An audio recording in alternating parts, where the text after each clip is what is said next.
Farewell and goodbye to the people.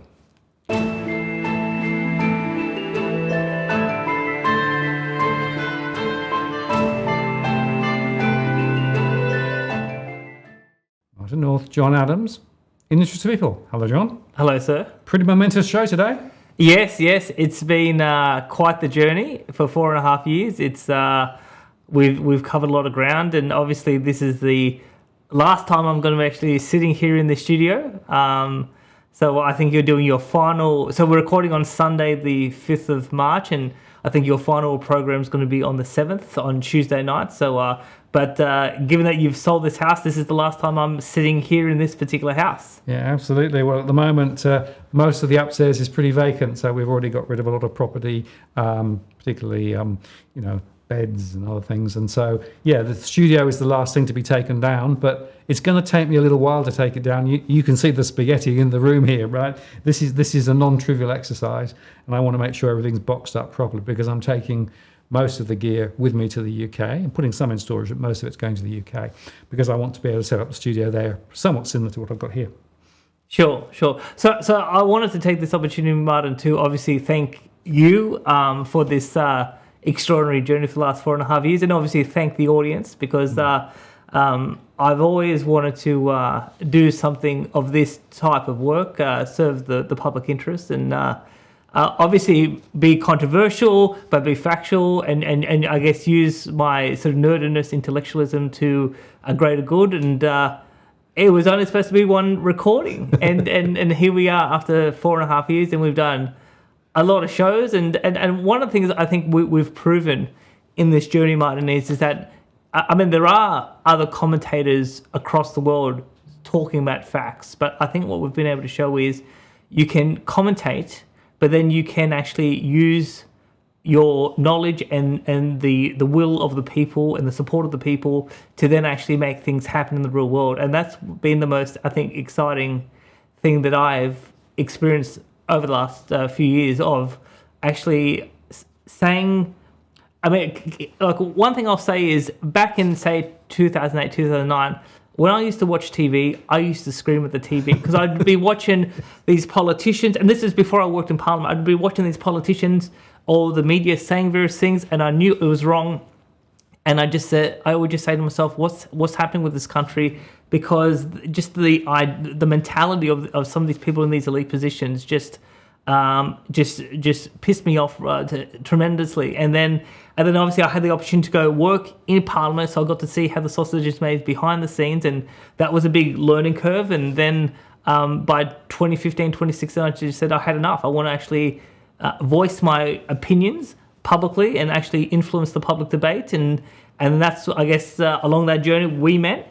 And then it transformed from voicing our opinions or voicing our analysis to actually saying, well, no, we want to effectively, in some regards, legislate from Wollongong. So stopping the Parliament passing laws, or influencing the Parliament to establish inquiries, or to forcing the RBA to provide more information about their gold holdings, whereas before they were completely vague and opaque about that. So being able to have some small wins along the way and some obviously big wins, that I think is the most powerful thing that I'll take from this experience, and hopefully other people can pick up the mantle and continue. Well, let's hope so, John. And look, I think there's a really interesting synergy here, right? Because there was an understanding of the need to get into the detail and to understand what was going on, but also a knowledge of the political machinery and how the machinery of government works, and also the absolute commitment to the fact that we can make a difference.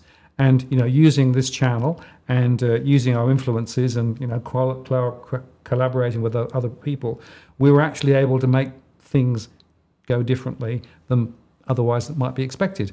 That's pretty amazing when you think, just little Wollongong, right, batting way above its average. Indeed.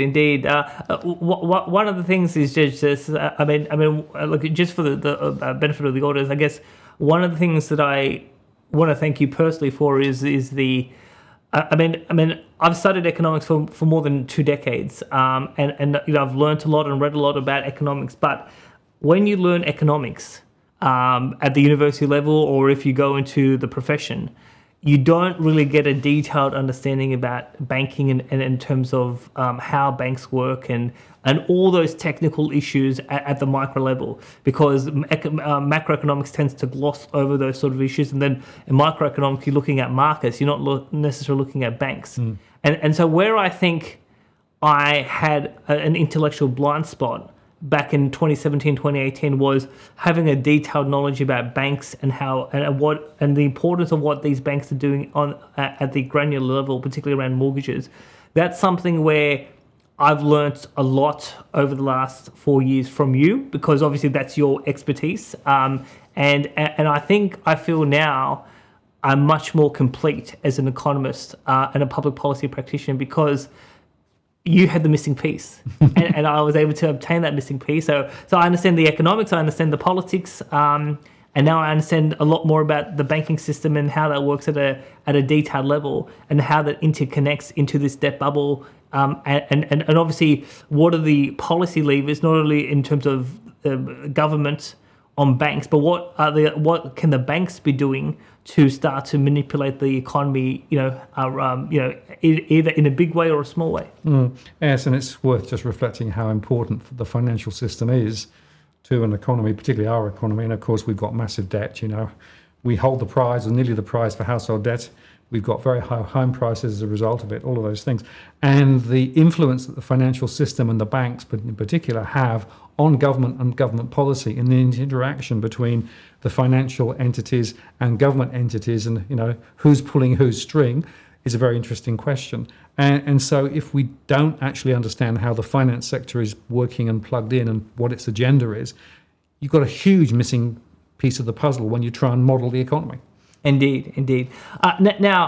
So just so we can sort of tell the audience what comes next. Now, so obviously for the next few weeks you're not doing any recordings, and then you're going to be off to England. Yep. So there is, I think, a mutual wanting to continue the channel, but obviously with the time difference, and I've got kids and a few other things happening on my end. I think it's fair to at least warn the audience that regular programming is going to be hard to do moving forward. There could be a few shows here and there that we could potentially fit in, depending if we can get the time difference correct. Because obviously I'll be recording from home, whereas the great thing for the last 4 years is no matter what's happening at home, I was able to come here into the studio, and we were able to put time aside, and you have all the correct technology, and it always works.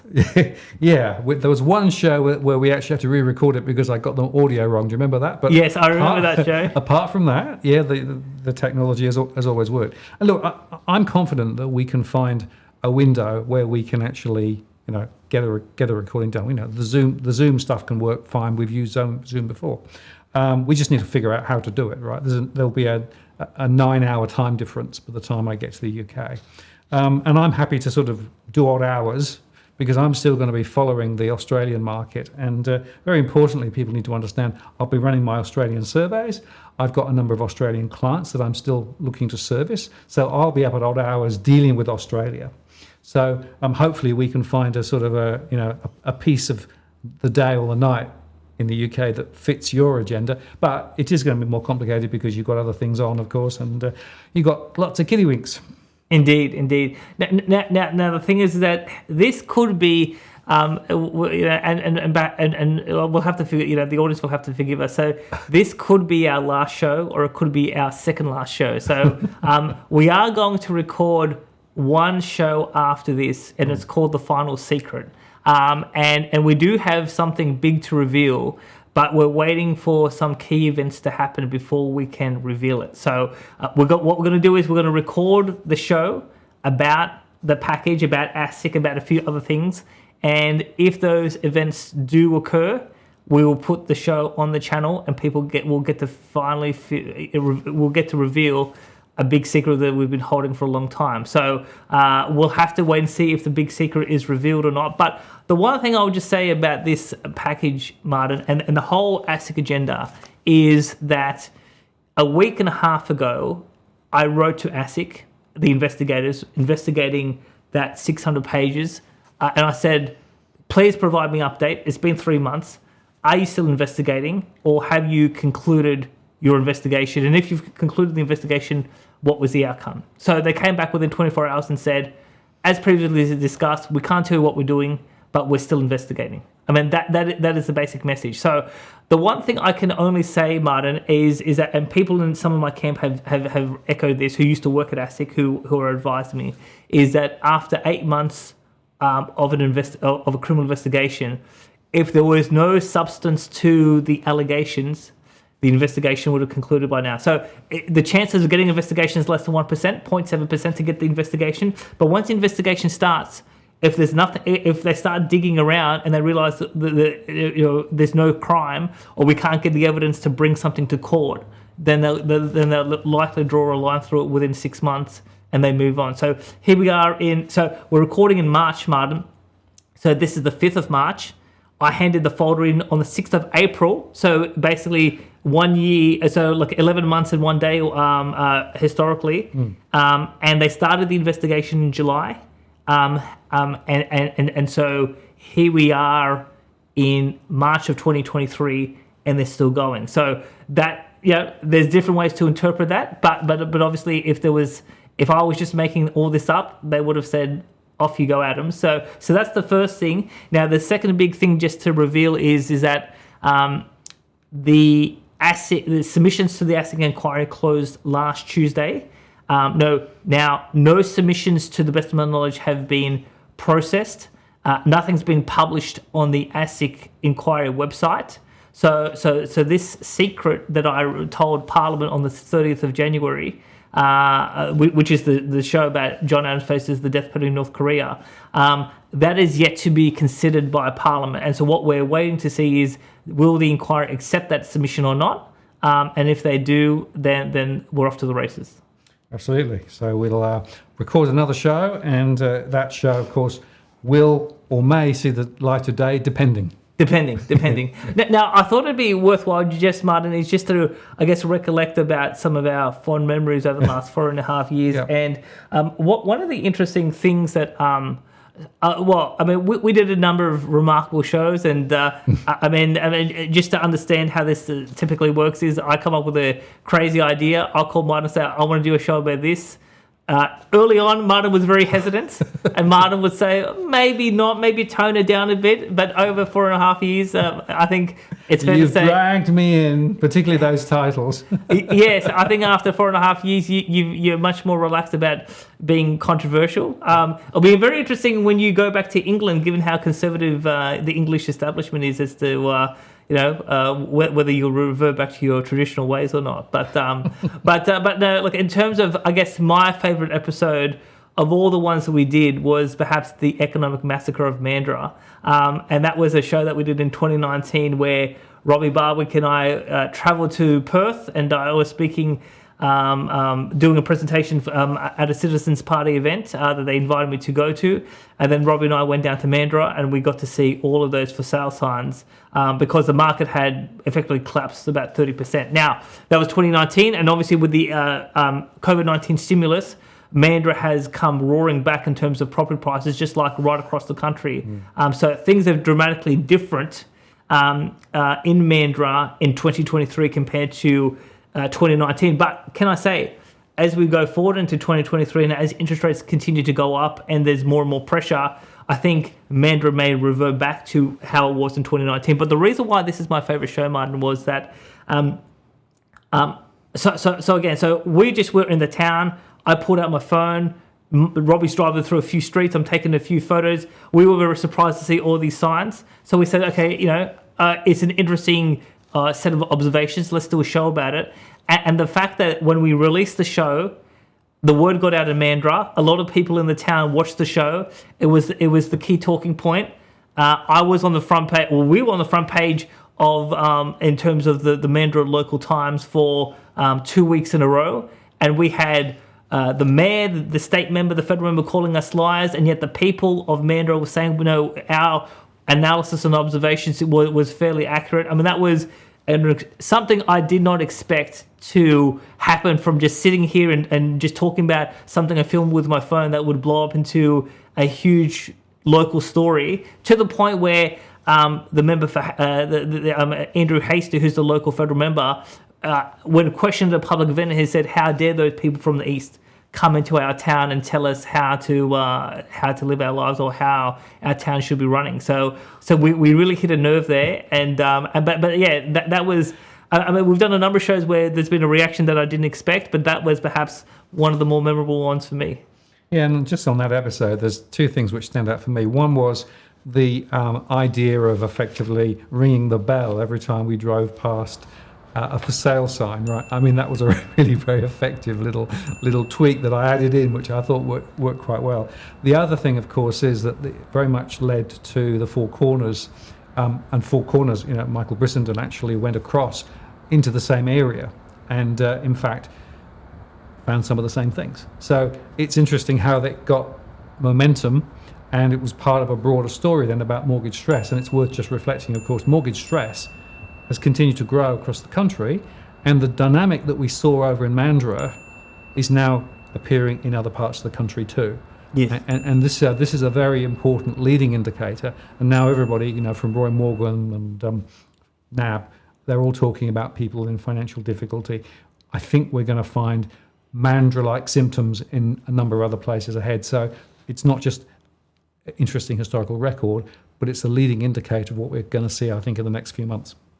Yes. Well, I mean, the thing is, just on that is, if you recall, when we did the show in 2019, what we said was the peak on property prices in Mandurah was 2014. Yep. So by the time we drove in 2019, it had been a number of years of decline. And dare I say, even though that this year is going to be a pretty bad year for a lot of households, when the pain becomes too much, that's when they're going to really surrender to inflation, and that's when they're going to pivot again. So I'm not sure that they will allow the East Coast to look like Mandurah, but we'll obviously wait and see what the boffins at Martin Place decide. Yeah, absolutely. Well, of course, next Tuesday, another rate rise probably, and maybe more ahead.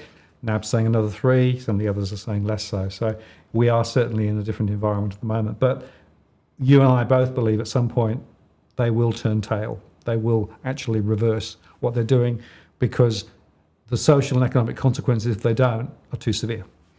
And Senator Rennick said, "I have no heart." Yeah, exactly. So let me tell you about the one that, again, many shows that I enjoyed making with you, but one of the ones, the early one, I think it was number 4, really stood out, because that was where we actually discussed the nature of money. Yes. You showed me a $5 note, and we talked about why is that $5 note worth $5, right? And what happens over time, and when you actually have effectively a fiat currency, the value of your note effectively goes down, and that, of course, creates inflation. And we spoke about, like gold and silver and all those things. And actually, I think that was quite a foundational conversation as well, because where are we now? We are actually in a relatively hyperinflated environment with too much debt, with a lot of fiat currency sloshing around the place. And I believe that one of the reasons why we've got so many issues now with inflation is because too much money was created and printed, particularly through COVID, but earlier as well. And that show, number 4, was really cardinal in actually defining the way that economics works or doesn't work. And it's really important people understand the nature of money. Yes, and just so we can remind the audience, that number 4 show, that was from 2018 when we did it on the DFA channel. Yes. So we started this channel in 2019. Yep. So that money show that we were talking about, a $5 note and a $10 note and some coffee cups, that was on the DFA channel. So that show is technically still up on DFA if people want to go back and recount the show that we did back in 2018. We'll put the link through there. And then just the other one that I think was quite interesting was, we battled the gold story, we battled a number of other issues too. More recently, of course, we've been talking about the regional banking issue and all of the stuff there. And of course, we've also had you on a couple of recent live shows, shaking the trees as well. And so some of those I think were also really, really interesting too. And you said earlier on, I was a bit cautious to start with, and that's true. I mean, I've gone hell for leather with you over the last 18 months or so and said, well, hang it, let's just do it, right? Yes. Well, I mean, the one thing I'll say about those live debates, I contested 2 live debates and I won both according to the audience. So I walk away undefeated. Yeah, absolutely. But John, it's been a wild ride, very important ride. And I just want to also underscore, this has been about making Australia better and thinking about how, economics and society can actually move positively forward, and actually calling out fundamentally that the political system is pretty much broken and the financial system is broken in Australia. And if we don't make some changes, then, the outlook is not very positive ahead. Indeed. Now, Martin, in terms of just wrapping up the show, I'll just make a couple of comments about my future plans, because I think you've been very clear about your future plans. I mean, the one thing we may say, just to give people a bit of a guide, is that while you are going to England, there is a consideration that you may return, perhaps like how Maria returned back to the Von Trapp family in the movie of The Sound of Music. Exactly. But in a few months, it may happen. We'll see. So if it does so happen by the end of the year, you have returned back to Australia and you're here on a more permanent setting, well, perhaps we could return to a more regular programming in 2024. So we'll just have to wait and see how that happens. But just in terms of myself, so I'm doing a couple of things, which is, I think, quite interesting. So I definitely want to continue the sort of body of work we've built on over the last number of years. And so obviously the big focus at the moment is the ASIC inquiry. And so there's still a lot that has to happen with that. And I'm expected to be called there. There's a number of other initiatives that I want to work on as well. So in the next few weeks, I'm looking to create a website that documents some of my past projects, some of the new projects that I'm going to be working on. So when that comes up, I'll alert people on social media to this new website, and people can follow some of the new initiatives that I'm hoping to work on and see if we can actually get some runs on the board, because I've got a few different interesting ideas there. But the other thing I've been working on is that there are a number of people. Well, one thing I'll say, Martin, is that there's a lot of people who made a whole host of pretty poor financial decisions in 2020 and 2021. And as we hear in 2023, a lot of those financial decisions are coming home to roost, and that's why there is so much political heat on the RBA and in terms of the Albanese government. So one of the things, just so I can continue this work on a financially sustainable basis, given that I've got children to support, I have started in the last 4 weeks a new analysis / coaching service that I'm basically running. So people can go to my Adams Economics website. We've got a new website up there, and basically I'm doing doing my own type of analysis, in terms of newsletters, detailed research articles, a number of lectures that I'm doing, and then some live calls as well,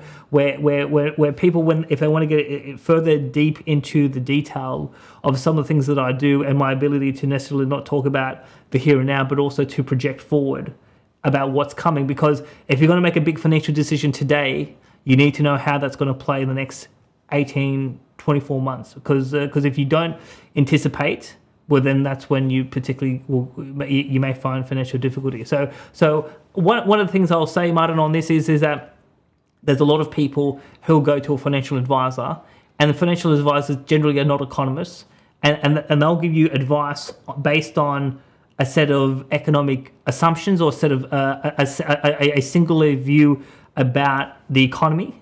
And one of the frustrations that people have had over the last few years, as they've contacted me, no doubt that they've contacted you, is that I can't find someone who has our economic viewpoint that can actually provide a sort of guidance about what to do and how to do it. So I'm not a financial advisor. I can't provide financial advice, but what we are doing is providing that grounding economic analysis, so that you can understand what's going on, what's likely to come up. And what I think I do very well is mixing the politics in with the economics. So what are the policymakers going to do? Because ultimately, bureaucrats and politicians have enormous sway with the direction of the economy.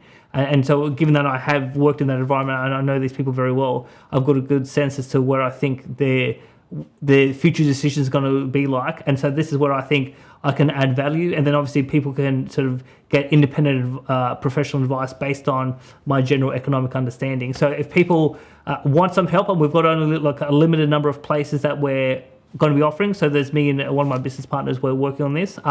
Feel free to go to adamseconomics.com. And if you want to sign up for my new service, feel free to, and hopefully we can help people along the journey. Absolutely. Well, we'll put some links and things below if people want to get more information about that. And best of luck with that. And I think it's very timely given everything that's going on at the moment. Indeed. And the other thing I would just say, Martin, is that so we have had, particularly during the pandemic, I've had some issues with censorship on some of the social media platforms. So we've created some new accounts, and so we're slowly trying to build back our following. Now, Twitter's been a very good platform for me, and I think a very good platform for you. So we've created some new accounts on some of the other platforms, so we can try to get our messages and communications out there to the broader audience. So we're going to put a series of links of my various social media accounts, and depending which platform you use, if you want to join me on Facebook or Instagram or LinkedIn or Twitter or Telegram, feel free to join, and hopefully as we go forward we'll have some exciting news to break. Excellent. Well, John, it's been a ride, very interesting ride, very worthwhile ride, and I think it's been pretty amazing actually. I've learned a lot from you, so thank you for that, and let's keep batting for the interests of the people. Absolutely. Martin North, John Adams, in the interest of the people, forever.